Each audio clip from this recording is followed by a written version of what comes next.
Saya kongsikan kepada anda dua kaedah untuk mengira takat sumbangan pihak-pihak bagi memperoleh harta sepencarian. Kaedah yang pertama,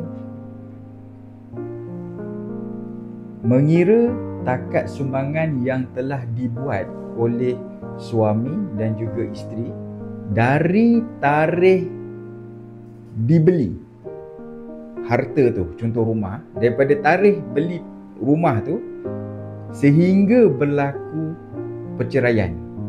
Kiraan sumbangan itu daripada tarikh beli sehingga berlaku tarikh perceraian.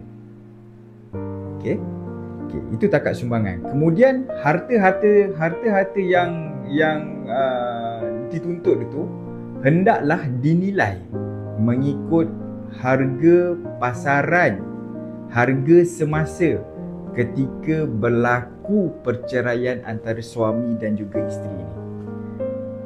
Selepas dinilai mengikut harga pasaran dan ditolak